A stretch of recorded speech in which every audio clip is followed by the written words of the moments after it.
Bismillahirrahmanirrahim. Assalamualaikum warahmatullahi wabarakatuh. Apa kabar anak-anak semua?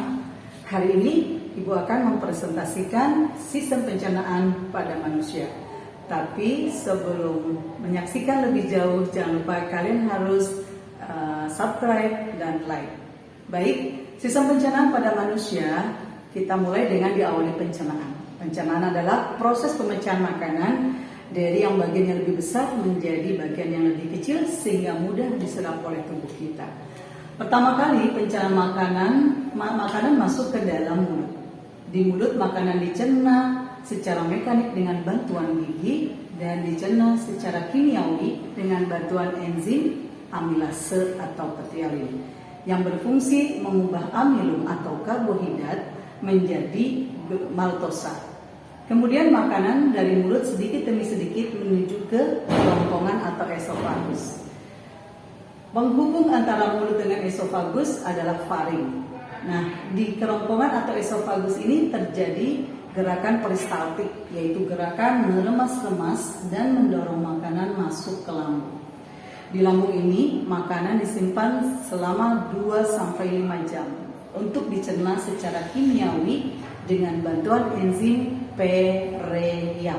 P-nya itu adalah pepsin, R-nya itu adalah renin, dan AK-nya itu adalah asam klorida atau HCl. Enzim pepsin berfungsi mengubah protein menjadi pepton. Kemudian renin berfungsi mengendapkan protein susu atau kasein. Dan asam klorida atau HCl berfungsi membunuh kuman-kuman yang masuk bersama makanan ke dalam lambung. Dari lambung, makanan sedikit demi sedikit menuju ke usus halus. Usus halus dibagi menjadi 3. Yang pertama, usus 12 jari atau 2 denum. Kenapa disebut usus 12 jari? Karena kalau dipanjangkan disejajarkan dengan jari kita 12. Dan disebut juga duodenum. Duo itu 2, denum itu adalah saluran. Jadi duodenum adalah tempat bermuaranya 2 saluran. Yang pertama, saluran yang menuju pankreas ini. Kemudian yang kedua, saluran yang menuju kantong empedu.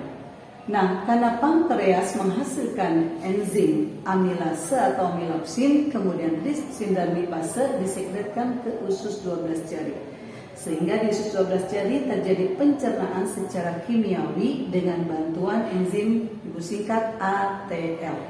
A itu amilase atau amilopsin, T-nya itu tripsin dan L-nya lipase. Amilopsin sama dengan tadi yang di mulut, yaitu mengubah maltosa menjadi glukosa.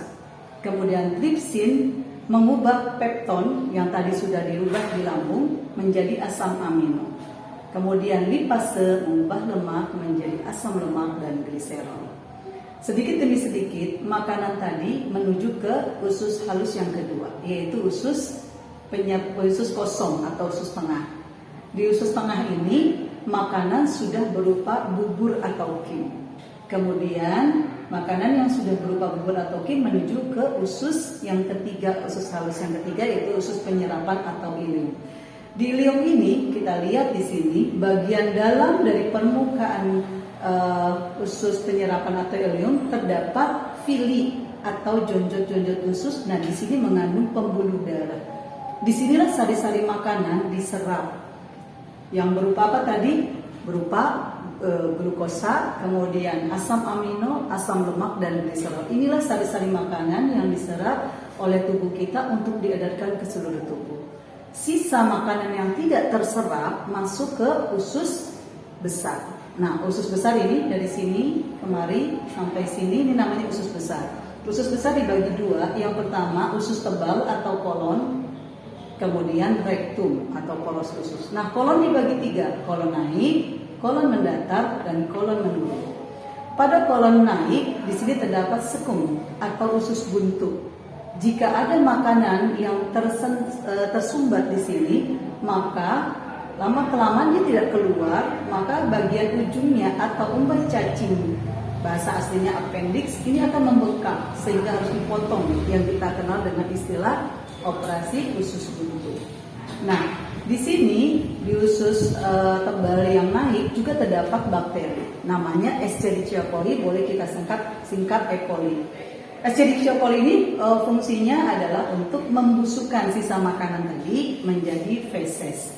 Kemudian yang kedua, membentuk feses menjadi bolus, ya, bentuknya jadi kayak bulatan-bulatan lompong gitu ya. Nah, kemudian feses yang sudah berbentuk bolus menuju ke kolon mendatar, kemudian menuju kolon menurun, dan akhirnya menuju ke rektum. Dari rektum inilah maka feses akhirnya keluar melalui anus.